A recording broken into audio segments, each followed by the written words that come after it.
കേരളം ആര് ഭരിക്കണമെന്ന പോരാട്ടം ക്ലൈമാക്സിലേക്ക് കടക്കുമ്പോൾ രാഷ്ട്രീയ കേരളത്തിന്റെ കണ്ണും കാതും ഇപ്പോൾ പത്തനംതിട്ടയിലേക്കും തിരുവനന്തപുരത്തേക്കുമാണ്.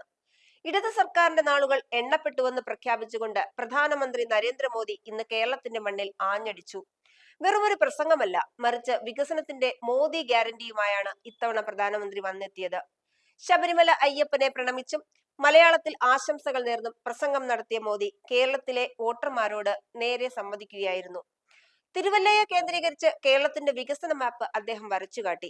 തനിക്കൊപ്പം വർഷങ്ങളായുള്ള അനൂപ് ആന്റണിയെ തിരുവല്ലയ്ക്ക് സമർപ്പിക്കുന്നു എന്ന് പറഞ്ഞ മോദി വരാനിരിക്കുന്നത് ഡബിൾ എഞ്ചിൻ സർക്കാരിന്റെ കാലമാണെന്ന് ആവർത്തിച്ചു. പ്രധാനമന്ത്രിയുടെ പ്രസംഗത്തിലെ പ്രധാന ഭാഗങ്ങൾ ഇങ്ങനെ: വികസനത്തിൽ കേരളം വഴിമുട്ടി നിൽക്കുന്നു. LDFും UDFും മാറി മാറി ഭരിച്ചിട്ടും ഇവിടെ ഒന്നും നടന്നില്ല. കേന്ദ്രം നൽകുന്ന പണം കൃത്യമായി വിനിയോഗിക്കുന്നില്ല. എന്നാൽ ഇനി മാറ്റത്തിന്റെ കാലമാണ്.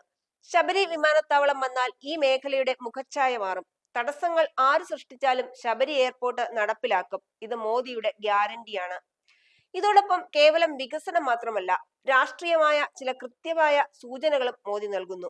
ക്രൈസ്തവ മേഖലകളിൽ BJP ഉണ്ടാക്കിയ മുന്നേറ്റം അദ്ദേഹം എടുത്തു പറഞ്ഞു. ഗോവയിലെയും വടക്കു കിഴക്കൻ സംസ്ഥാനങ്ങളിലെയും അനുഭവം ചൂണ്ടിക്കാട്ടി കേരളത്തിലെ ക്രൈസ്തവ വോട്ടർമാരുടെ മനസ്സറിയാനാണ് അദ്ദേഹം ശ്രമിച്ചത്.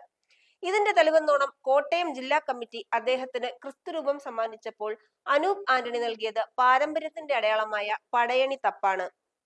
ഇടതുപക്ഷത്തിന്റെ കോട്ടകളിൽ വിള്ളൽ വീഴ്ത്താൻ മോദി തന്ത്രങ്ങൾ മെനയുമ്പോൾ കേരളം എങ്ങോട്ട് ചിന്തിക്കും?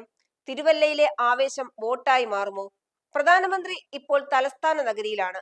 കിള്ളിപ്പാലം മുതൽ കരമന വരെ നീളുന്ന വൻപിച്ച റോഡ് ഷോയിലൂടെ അനന്തപുരിയെ കാവി പുതപ്പിക്കാനാണ് NDA ലക്ഷ്യം വെക്കുന്നത്. വരും മണിക്കൂറുകളിൽ കേരളത്തിന്റെ രാഷ്ട്രീയ ചൂട് ഇനിയും കൂടും.